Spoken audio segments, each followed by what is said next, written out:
Once a giant, always a giant. For me, it's only a giant. What's going on YouTube? Diggy546. Definitely hit that subscribe button if you're new. Like the video if you like the video. And I won't tell if you click that bell. But let's go ahead and get into this. Alright, so I wanted to jump on here. I did not make any sort of a post game or pre-game for that Eagles game. It wasn't really that important. I took a couple of things away, but I'll kind of incorporate that into some other videos that I'm going to do this week. But first I wanted to just get this out of the way because Kafka and Wink Martindale have both done a great job. They've both done a great job this year. They've gotten off to, this team has made the playoffs the first year of them being offensive and defensive coordinators. You got this team, we're the story of the league. Daboll is probably going to win Coach of the Year. You got teams looking at the Giants saying, apparently what they're doing over there is working. Yes, Daboll's doing a great job, but also the assistants have to be doing a great job. And that is definitely true. So they're getting interviews. Wink hasn't formally been asked for an interview yet, but Kafka has been asked. I forgot who it is. I think it is the Panthers. The Panthers for an interview for a head coaching position. So is he going to get this? I'm not sure. I think he's a year too early, but he's been asked for an interview to be the head coach of the Carolina Panthers, which sort of scares me, but I'll kind of get to that going forward. Kafka has, I think overall, Mike Kafka has done a great job as the offensive coordinator here, seeing what the receivers he's had to worked with. When you look at what he's had to work with, it's been amazing. The production we've been able to get to be able to win some of these games going away. I think he did a great job at the beginning of the season, running that ball, not abandoning the run, even though he comes from a team and from an offensive coordinator with Andy Reid, who loves to throw the ball like all day. Andy Reid has lost out on Super Bowls. He's lost out on division titles because he would not go away from the pass. And he's always had good running backs that he refuses to give the ball to. So Kafka kept giving the ball to Saquon. And it got to the point to where he was giving it to Saquon so much that it was stymieing the offense. We were losing out on opportunities. And it took him probably about 4 or 5 games to understand maybe you give it back to Daniel Jones. You give the keys back to Daniel Jones and you let the run game feed off of that pass game. So ever since he's kind of made that switch, the offense has gotten better and better. And then on top of that, something that's been consistent is that the Giants are a top 10 red zone team. And this is a team literally for like the last 6 years, we've been like 28 to 32 in red zone offense. So Kafka has immediately brought that creativity, gotten people the ball, scheme guys open. Compared to Jason Garrett, Kafka is a complete genius, and he may be a genius on his own right. So that's Kafka, what he's done. The first thing that I look at, when I talked about the struggles he had and some of the things he had to overcome, and I think at this point he's really starting to hit his stride as an offensive coordinator. But the first thing, like I said, that comes to mind for what this affects is Daniel Jones. Yes, Brian Daboll is the offensive guy. He's a guy who's called plays for years. He is the offensive guy. He's the main man in charge for the offense when it comes to final say, I would imagine. But we use a lot of Kansas City Andy Reid type offense. Now, do I think that Daboll will get rid of that if Kafka leaves? No, I don't. I don't think he'll get rid of that. But still, that creativity, young offensive mind. Just played quarterback a couple of years ago, worked his way up. We're going to lose out on some of that young creativity. It just is what it is. Also, as I just referenced, he played quarterback in the NFL. You're never going to be able to understand it the way that an NFL quarterback can understand it. Me and you definitely can't, but even Brian Daboll as a coach, he can never see this the same way that Kafka saw it when he played quarterback in the NFL. Even though he wasn't, a guy that started a bunch of games. He was a guy that played quarterback and in high school and college and then in the NFL. So we're going to lose out on that if he ends up abandoning ship. So I think that'll affect the Daniel Jones a lot just because plays aren't going to be called from the same perspective. I'm sure we'll be okay for the most part, but plays aren't going to be called from that quarterback perspective. that red zone offense that Kafka has run has been extremely successful, and Daniel Jones has gotten some rushing touchdowns from that. He's gotten it on some bootlegs. He's gotten it throwing some in, and I think he's helped Daniel Jones a lot. And when you look at it, Daniel Jones has had what? How many offensive coordinators? Let's do it. I don't even remember the dude's last name, but it was Pat Shermer's offense. So let's just say Pat Shermer. Then he had Jason Garrett.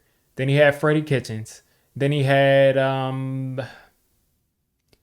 I can't remember. But he's had way too many offensive coordinators already. So if Kafka leaves, even if we promote the next guy that I'll reference, even if we promote someone within, he's still going to be in a new offense. Hopefully we keep it as similar as possible, but there's no guarantee that Kafka leaves, and since he's only been here a year, this becomes more of a Daboll offense, and the new offensive coordinator has to kind of conform to that, and we lose a lot of the things that Kafka brought. So who's up in line? Who's next in line for that?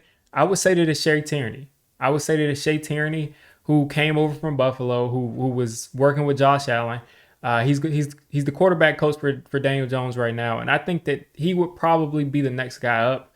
I don't think he's played quarterback before in the NFL, but I'm thinking he'll be the next guy up. An exciting mind. He's a young guy from what I remember, in his early 30s. He's a young guy, so I think he'll be able to bring a lot of creativity if he ends up getting promoted. But I think Shea Tierney will be that next guy, and I'm excited to see what he thinks. But maybe him still being young in his coaching career, he was able to absorb a lot of that Kansas City vibe, a lot of the Daboll stuff, and kind of put his own spin to it. So that's what could be happening for Kafka.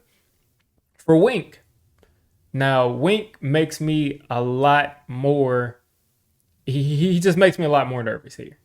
If Wink Martindale leaves, I think we need to improve a lot as far as the defensive roster goes, because right now our defensive roster is not as good as they're playing at. So, we got the front four. We got McKinney. We got Adoree. We got Julian Love, I think he's an above average safety. Not a special player, but an above average safety. Other than that, it's piecemeal. So I just don't think that we'd be able to get this sort of production from this defense without Wink. I mean, even with our second team in there, you got Nick McLeod coming off the edge, laying guys out, sacking the quarterback. So Wink is a special football mind. He's basically a savant. The dude is a football genius. So losing that guy definitely gives us less of a competitive advantage as far as coaching goes. 100%. I mean, his mind is able to generate things and especially make adjustments on the fly that, I mean, even the best of defensive coordinators just can't do. So Wink is a guy that I think we cannot afford to lose, especially in his first year here. Now, one thing that is a bonus there is that I think defense is a lot easier to coach. If the talent improves, if the Giants go out and they get a stud linebacker, whether that's free agency or the draft, and they get another couple linebackers that solidify that position, and Darian Beavers comes back and he's good, and then you add a couple of new corners and you bring back Julian Love, then yeah, I do think this defense could be improved. And if we have a new defensive coordinator and they watch what we've done this year, and especially if it's a guy we promote from inside, I think we could get by. I definitely think we could get by playing this brand of defense. As long as the defense, as the roster gets better. But that extra competitive edge that you just can't really put a number on, that you can't really quantify, we would definitely lose out as far as losing Wink. So who's up for the defensive coordinator spot? I would think it's Drew Wilkins. He's our outside linebackers coach. I think the outside linebackers have looked good, but even more, why I say I think he's the guy is because he's been in Baltimore for 12 seasons. He's been with Wink for 10 seasons before he got here. He's another guy, early 30s. He's about 33 or 34 years old. And he's a guy that is going to be that, again, like I said, with Shea Tierney, a young defensive mind. He's worked with one of the best, if not the best defensive coordinator in the league. And he's going to be able to pretty much keep the system the same. Maybe the blitz percentage might change, but the system for the most part will be almost exactly the same. But we saw what happened in Baltimore with the guy from Michigan that left Baltimore and then came back to be defensive coordinator this past year. Baltimore's defense did not look the same as it was with Wink. Just the same way that the Bills with Josh Allen, they've been a lot more accident prone since Brian Daboll has left. So when you lose a special coordinator, I mean, things can go awry. But I think if we lose either one of these coaches, I do think we have the right head coach. So I think things will fall into place. But it's just interesting to look at this. I wanted to just come on here and talk about it and give my perspective on both coaches. I would say the coach that we must not lose, I would say Wink. And I was going to say Wink literally 10 seconds ago. But now that I think about it, Daniel Jones needs to be in the second year with the same offensive coordinator, same quarterback coach, same everything. He needs to be in that second year.